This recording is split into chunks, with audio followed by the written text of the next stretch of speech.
There's not been a lot to laugh about in Northern Ireland over the last 40 years. The old mantra, for God and Ulster, has a new twist these days. The fact that it's now possible to make a joke about it is a sign of the changing times in Northern Ireland. And yet, in many respects, Belfast, the capital of Northern Ireland, remains a divided city. The physical evidence is there for all to see. It's not the first time that walls have been built in Ireland, you know. They've been there for 400 years, you know. And walls aren't just built of bricks and mortar. They can be built with legislation and laws and, you know, prejudice. I think for a certain generation it is a wall of shame. I'm not going to justify anything else.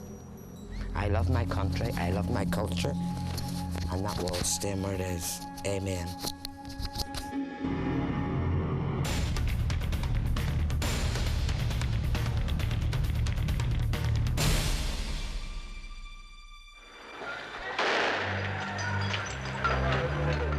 The modern history of Northern Ireland has been dominated by one thing: the Troubles.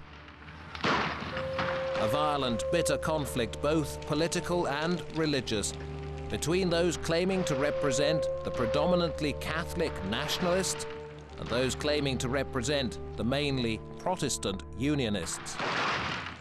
Broadly speaking, the nationalists, also called Republicans, want Northern Ireland to be unified with the Republic of Ireland, while the Unionists wanted to remain part of the United Kingdom, along with England, Wales and Scotland.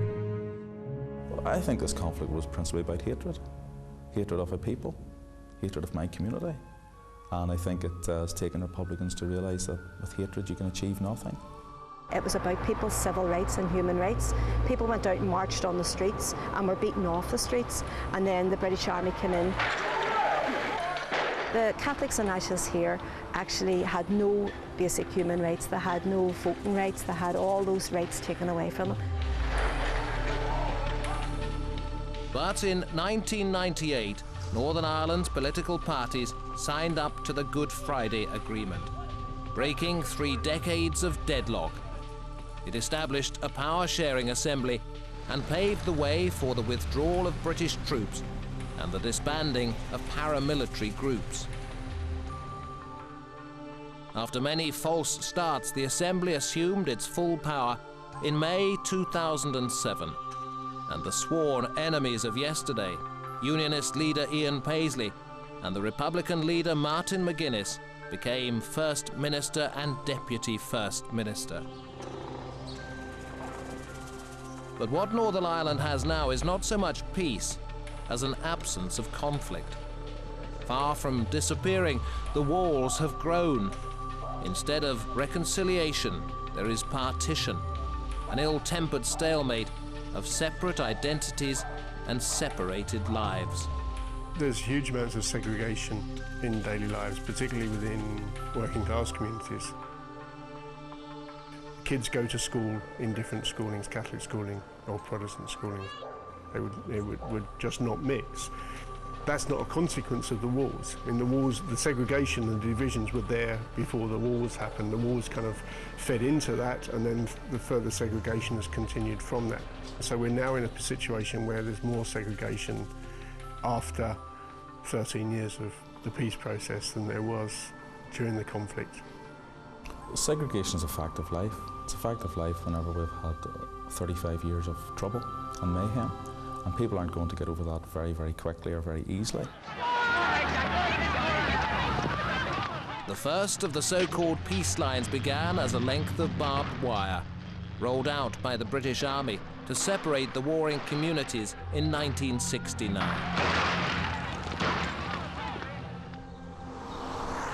From then on, they became more common and more complex. Today, there are believed to be 41 deliberate barriers across Belfast. We estimate that about half of all the barriers have either been built anew or have been extended or enlarged or heightened in some way over the last 10 years, over the course of the peace process.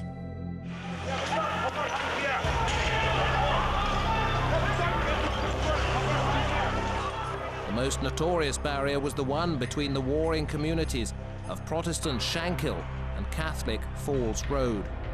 But the flashpoint of recent years has been the wall that separates the short Strand, an isolated Catholic enclave in East Belfast, from the surrounding Protestant areas. In 2002, it was the scene of the worst riots in the city since the start of the peace process. Sean McVeigh, a Catholic, lives with his family in the shadow of the Short Strand's wall and has vivid memories of what happened. There was widespread rioting and attacks on this small area of Short Strand, East Belfast, and most of it was concentrated just at this particular spot because this was seen as a vulnerable spot. The wall was low at the time. The houses here where we live, the whole roofs, every window, upstairs, downstairs, were smashed, destroyed. There was loads of fireworks and petrol bombs and all, and stones and bottles getting thrown over the wall, and windows and all were broken, cars and all were damaged, and people were hurt, and then our windows and all were covered up, so everything, it was really dark around here, and it wasn't the same as what it used to be, but it was. Greta Abbott lives with her family on Clúin Place, the other side of the wall, on the Protestant side. I actually moved in during the Troubles in 2002 because a lot of the people in here had children and were elderly, and they were put out by the people next door, and we needed people to move in here that weren't afraid to live in here, so I up sticks and I moved in.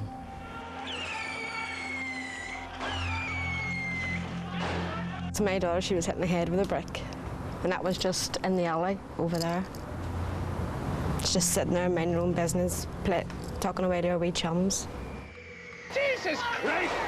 The wall here between the two communities has become the focal point of this conflict. This is not a spat between neighbours, but the battle line of a war between two traditions, two denominations, where an us and them mentality still exists. They nearly killed us. What can we do? The police don't stand up for us, and we did send for people. They come in, they attacked them back, they went home, and that's it, finished. They have to be shown that we're not by ourselves, that other people are there ready to come in and protect us. They have a sense of insecurity. They've had it for 400 years here. They still feel that they need the wall to keep their foothold in Ireland. They have got away with getting their own way for the last 10 years from the ceasefire. And the government has give to them all the time. All the time. They want to squash our culture. Our politicians have no choice but to go in the government with murderers, jailbirds, all sorts. The bitterness felt by the Protestant majority in Northern Ireland has been compounded by the feeling that their own politicians have let them down. They've tended to be tribal leaders rather than statesmen above their own communities, and they defended their own communities' interests as opposed to looking at the broader needs of the wider communities.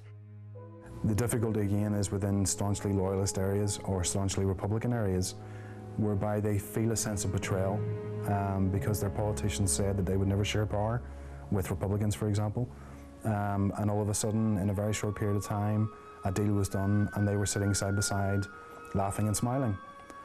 To me, that's normal politics, but to a lot of our communities here, that is a step backwards.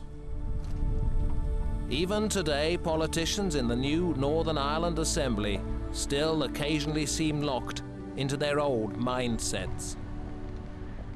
We've got Republican ministers administering British law, swearing an oath of allegiance to British Crown forces. So ideologically, I think Republicans know that they actually lost that war, and what they have to do is now come to terms with that. Jennifer McCann is a member for the Northern Ireland Assembly in West Belfast. She represents the main Republican party, Sinn Féin. Under a mural of Bobby Sands, the first Republican to die on hunger strike in prison, she points up the gulf that still exists between her and her Protestant colleagues. I don't think Republicans were ever defeated, and certainly I think that any Republican that I know that is in this process and everything else, that they are taking this here to the end goal. I mean, I've been part of the Republican movement from I've been 14 years of age. I'm now 47 years of age. I'm still a Republican. I've still got my long-term goal as a socialist United Ireland. But this is not a version of future events that the Protestants subscribe to. They think that they're going to get this as part of United Ireland, and there'll be another war before that ever happens. It is this absence of trust dating back centuries that has kept the walls of Belfast in place. It's not the first time that walls have been built in Ireland, you know. They've been there for 400 years, you know. And walls aren't just built of bricks and mortar. They can be built with legislation and laws and, you know, prejudice, you know. So I think we'll have to break down the walls of prejudice, you know, first, before you can take down the physical walls, you know.